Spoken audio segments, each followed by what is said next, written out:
Harry Whitlam was a regular visitor to Swithun's farm. His mum, Pamela, had started working in the visitor cafe in spring 2013, and Harry soon got to know various employees.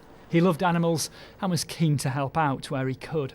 On the morning of August the 9th, 2 years ago, he strayed into a busy area where visitors aren't permitted.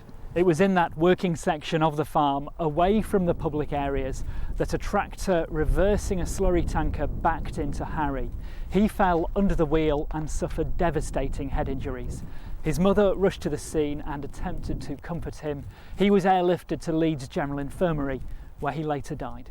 The driver of the tractor, Gary Green, was more than 2 times over the drink-drive limit.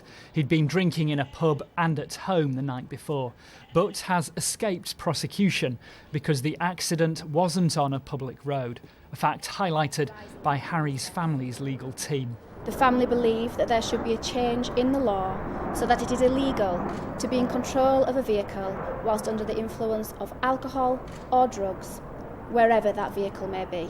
The owner of Swithun's farm, Ian Broadhead, said that he was more safety conscious than most, having lost a leg in a tractor accident when he was 26. But he didn't think alcohol had contributed to the death of Harry. I don't think that made the slightest bit of difference. It was a split second, and I know about a split second. I lost a leg by a split second mistake. So I was fortunate. I managed to get away I got out of the machine and managed to get home. It was just one of those things. A police investigator who attended the scene shortly after the accident said there was nothing to stop the tractor driver seeing Harry and nothing to stop Harry seeing the tractor. Harry adored spending time at Swithun's farm. He was never happier than when he was around the animals that he loved. Harry will live on forever in our hearts, and we will always cherish the memories of the precious, if all too short, time that we spent together. At the inquest today, the jury reached a narrative conclusion that briefly described the events leading up to Harry's death. Gates at Swithun's farm have now been padlocked and signs have been improved to deter others from entering a dangerous workplace. Spencer Stokes, BBC Look North, Leeds.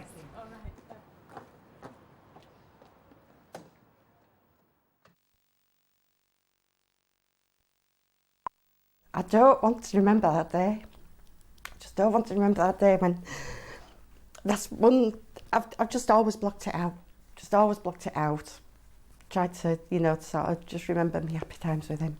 Harry Whitlam was a lively, inquisitive 11-year-old who died 2 years ago. His mother worked in the cafe at Swithun's farm, a visitor attraction in Leeds, and Harry would help out around the farm. In August 2013, a tractor reversing a trailer collided with Harry. He later died in hospital. The tractor driver was nearly 3 times over the drink-drive limit. But drink-drive laws don't apply to vehicles on private land, so there's been no prosecution. It's just wrong.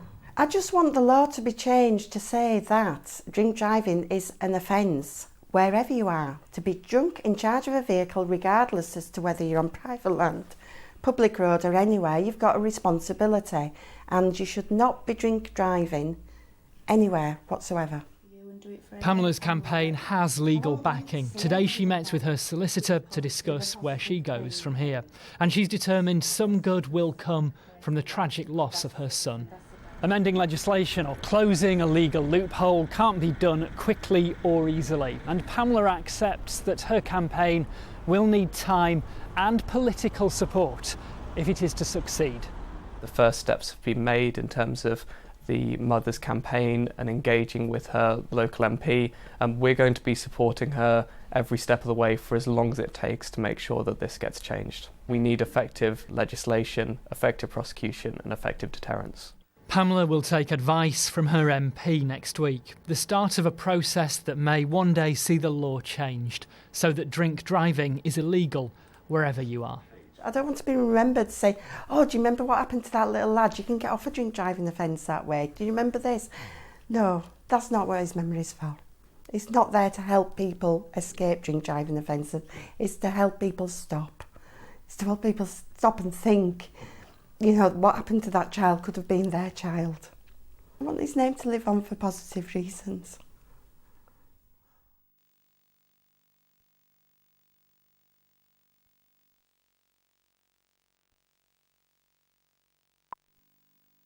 11-year-old Harry Whitlam had become a regular visitor to Swithun's farm, an arable farm and attraction in Leeds, after his mother had started working in the cafe there. On the morning of August the 9th, 2013, he'd been helping out when he entered an area where the public aren't allowed. A tractor reversing a trailer made contact with Harry. He suffered head injuries and died later that day in hospital. After the accident, Harry's mother, Pamela, seen here on the left, and the cafe manager, Maureen Jeffries, immediately went to help Harry. Maureen said he was conscious, he couldn't talk, but you could tell he was responding to Pam. We stroked Harry's arm a little. It was like he wanted to communicate with her, but couldn't. Just minutes before, Harry's mother had told him to be careful. The driver of the tractor had started work that morning and had previously been doing shifts in excess of 12 hours long. He gave a positive breath test to police. The tractor driver, Gary Green, was arrested after the accident, but no prosecution has been brought because even though he was twice over the drink-drive limit, he was on a private, not a public road. In court today, police said their investigation into that matter had now closed. Since the accident, locks have been installed on gates at the farm to keep the public out of hazardous areas. The inquest into Harry's death is expected to conclude tomorrow. Spencer Stokes, BBC Look North, Leeds.